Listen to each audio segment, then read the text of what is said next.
Ya, selamat datang di podcast episode 1 Sosok Inspiratif. Kali ini di hadapan saya ada seorang perawat dari STIK, lulusan STIK Muhammadiyah. Bisa diperkenalkan, Bang? Ya, Assalamualaikum warahmatullahi wabarakatuh. Perkenalkan, nama saya Hendika, mungkin bisa dipanggil Dika saja. Saya lulusan dari STIK Muhammadiyah Pontianak, lulusan tahun 2018. Nah, saat ini alhamdulillah saya bekerja di salah satu amal usaha Muhammadiyah, yaitu Rumah Sehat Oisama. Nah, Rumah Sehat Oisama ini berdiri sekitar udah hampir 3 tahunan. Saya di situ juga hampir 2 tahun, alhamdulillah. Rumah Sehat Oisama ini berfokus pada perawatan luka, berbagai macam luka seperti luka diabetes, luka bakar, luka operasi dan sebagainya. Tapi selain perawatan luka, ada juga kita melayani bekam, terus khitan atau sunat, dan cek darah dan lainnya. Oke, Bang. Begini, jadi kalau kita pelayanan yang berada di klinik Oisama ini, ada biaya yang harus kita bayar atau seperti apa sih, Bang, secara teknisnya kalau kita ingin melakukan check up di sana? Iya, yang pertama kita kan memang dari jalur perawatan luka fokusnya gitu. Jadi kadang pasien yang datang itu memang kebanyakan dari pasien luka. Contohnya pasien diabetes, karena pasien diabetes ini semakin maju perkembangan zaman ini pasien juga semakin bertambah. Mungkin itu kan faktor dari ya berbagai macam lah, kayak makanan juga makan bermacam-macam kandungan, jadi itu mungkin mempengaruhi. Kemudian faktor hidup dan sebagainya. Nah, kalau pasien perawatan luka itu, kita sistem biayanya itu kita lihat dari kondisi lukanya, terus bahan yang kita pakai gitu. Misalnya kondisi lukanya besar, bahan yang dipakai banyak, terus dressing atau luka yang kita pakai itu lumayan yang modern gitu kan. Jadi kita ngambil harga pun disesuaikan gitu. Ya, ini mencakup harga itu kalau perawatan luka sekitar 80.000 atau 150 dan mungkin bisa ke atas tergantung dari bahan dan kondisi luka yang kita lihat. Nah, kemudian kalau sunat sendiri ini ada 2 jenis yang kami layani. Yang pertama ada manual, kemudian yang pakai laser gitu. Kalau yang manual ini harganya 300-an atau 300 ke atas menyesuaikan nanti dengan jarak juga kan. Kemudian kalau laser ini harganya 400, itu juga sama menyesuaikan gitu. Nah, selain itu juga kita melayani bekam. Bekam ini ada bekam laki-laki dan perempuan, kita menyesuaikan nanti sama perawatnya. Perawat laki juga, perawat perempuan juga ada. Nah, bekam ini harganya dulu itu 50.000. Nah, sekarang karena banyaknya bahan juga sudah naik gitu kan. Terus kadang kalau kita melihat jarak rumah pasien itu jauh, jadi harganya itu sekitaran 80 atau bisa ke atas kita menyesuaikan. Jadi kalau misalnya ada pasien nih, Bang, tapi dia dari kalangan tidak mampu, itu gimana, Bang? Nah, kalau gitu kita bisa usahakan. Nah, jadi kan kita sistemnya sini kan masih rumah sehat itu sistemnya kita melayani masyarakat, khususnya pasien kurang mampu juga kan. Nah, kita itu ada program biasanya itu kalau pasien kurang mampu, kita itu lakukan pencarian dana biasanya. Pencarian dana entah itu dari instansi lain ataupun sebagainya. Tapi kalau misalnya tidak ada, kalau mentok-mentok itu biasanya kami punya cara dengan pasiennya itu. Kadang kita suruh untuk beli bahan saja gitu. Beli bahan-bahan seperti Jadi kayak gasa, perban, bahan untuk lukanya gitu ya? untuk luka. Jadi kita cuma datang untuk merawat dia gitu. Masalah biaya yaitu terserah dia, entah mau ngasih kita uang bensin atau apa. Ya, seikhlasnya. Itu untuk pasien yang memang Khusus udah kurang gitu. mampu lah. Kita pun juga kasihan kan, mau maksakan gimana gitu.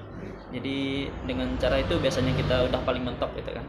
Jadi kita suruh dia beli bahan ya kan paling cuman perbahan kasa gitu kan.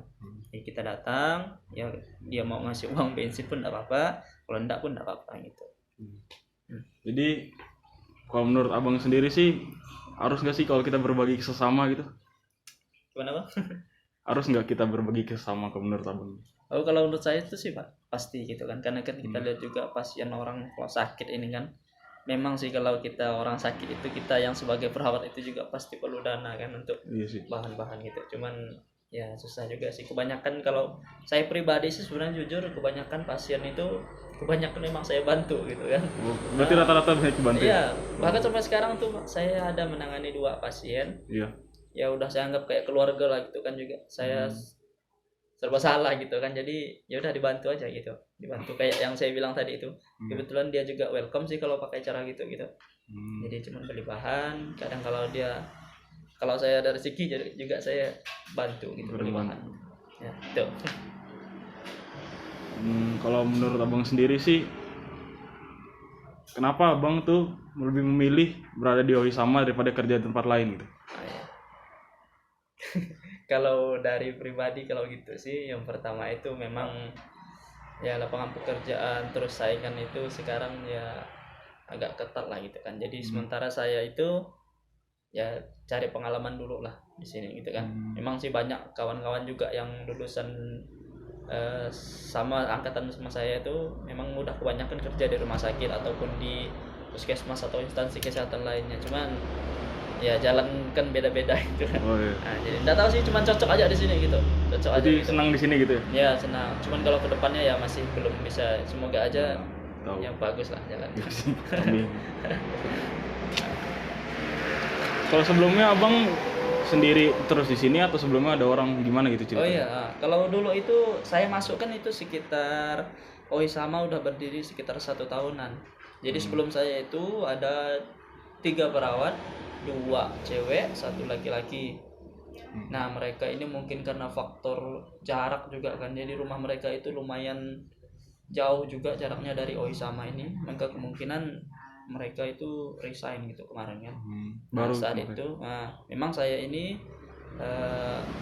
kemungkinan memang minat jalur luka gitu kan, jadi kenal sama Konsentrasinya emang di situ. memang di situ saya mengambil penelitian juga, skripsi itu tentang luka gitu kan, dan proses penyembuhan luka dan sebagainya gitu. Nah kebetulan itu kemarin dapat info dari ketua Muhammadiyah itu Pak Khoir kan. Nah beliau merekomendasikan saya untuk, sebenarnya kemarin itu posisi saya belum selesai kuliah, masih magang gitu kan, masih PPL gitu. Oh, iya. Masih di rumah sakit gitu dinas. Nah dia Pak Khoir itu menyarankan, rekomendasikan untuk ya cari pengalaman dulu lah kan, gabung sama Ohisama gitu ya, statusnya tapi relawan gitu kan, nanti Iya, kalau awalnya. boleh entah dikasih uang bensin atau apa gitu ya. Jadi saya itu kemarin dua orang ditawarkan sama Pak Khoir, kebetulan kita minat gitu kan. Iya. Ya, jadi kita langsung itu ke Ohisama, nanya sama abang perawat yang sebelumnya di sini nih, nanya gimana sistemnya gitu kan. Jadi kalau dia mau turun home care gitu kita juga ikut. Nah disitulah banyak dapat ilmu gitu, terus bertahan. Ada teman saya satu lagi itu minat juga, jadi gabung juga sama kita kan. Jadi di situ kita totalnya 4 orang kemarin, 4 orang. Nah terus abang yang awal itu, perawat yang awal itu udah senior saya tuh kan. Kemudian dia dapat panggilan di rumah sakit. Nah jadi dia memutuskan untuk ke rumah sakit, jadi resign dari sama. Nah kami bertiga kemarin kan. Iya. Kami 3 orang, saya asli sini, terus ada teman saya itu asli dari Ketapang, satunya dari Mempawah. Nah terus seiring berjalan waktu ya mungkin mereka berdua ini mau fokus cari kerja di tempat masing-masing kan. Iya. Nah jadi mereka memutuskan untuk resign lah. Jadi yang satu langsung kerja di rumah sakit Ketapang, yang satunya lagi kerja di salah satu instansi di kesehatan di Mempawah gitu. Jadi ya sampai sekarang saya masih tinggal sendiri. masih betah. Masih bertahan sendiri. Tapi ya sebenarnya kan kita bagus juga kalau di sini abang ya. Iya, Selain itu. kita mencari duit, kita juga dapat pahala. Yang kita Iya, nggak tahu mungkin. Betul. Karena kalau kita sedekah ini kan tidak harus tentang materi uang atau Iya. apa kan. Jadi kalau kita punya keterampilan gitu kan, bisa di bagian khususnya perawatan luka atau apa kan ya, kenapa tidak gitu disalurkan gitu kan. Apalagi terhadap masyarakat. Iya betul.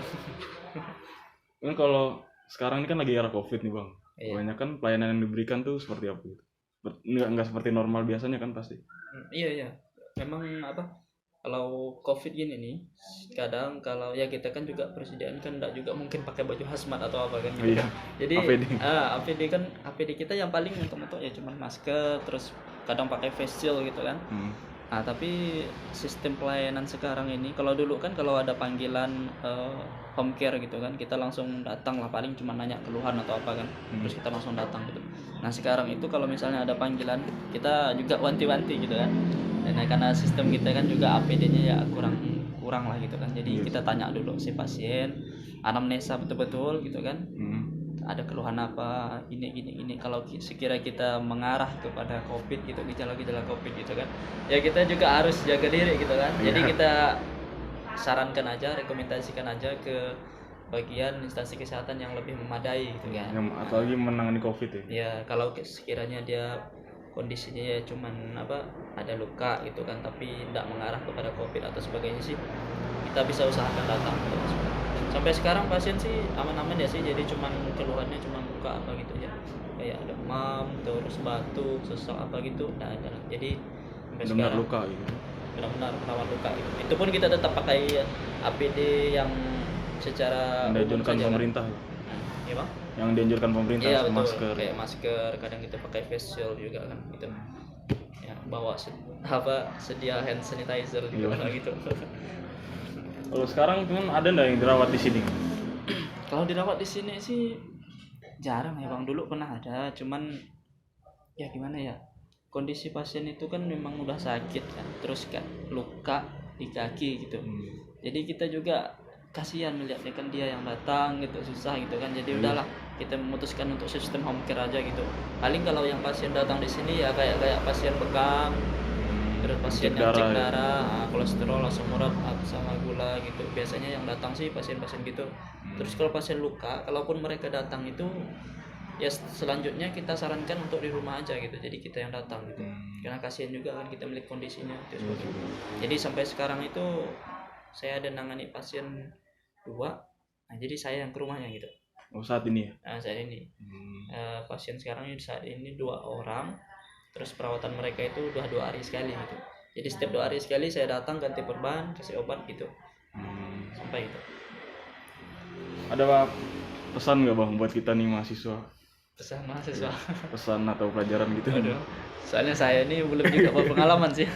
Cuman kalau pesan nih ya pastinya tetap semangat lah gitu kan. Tetap semangat. Apapun yang kita punya itu kadang kita bisa salurkan untuk orang gitu kan, bisa juga untuk membantu kan gitu kan. Karena kalau kita bantu orang, di situ juga kita pasti dapat pengalaman kan berharga gitu kan. Misalnya kita ada pasien luka, kalau dia kurang mampu ya kita bisa rawat, nah itu kan bisa juga pengalaman untuk kita. Pokoknya bisa kita aplikasikan lah ilmu kita gitu untuk membantu orang gitu. Oke bang, terima kasih nih cerita-ceritanya. Ya. Saya kirim dulu ya. Iya, siap bang. Assalamualaikum warahmatullahi wabarakatuh. Ya, waalaikumsalam.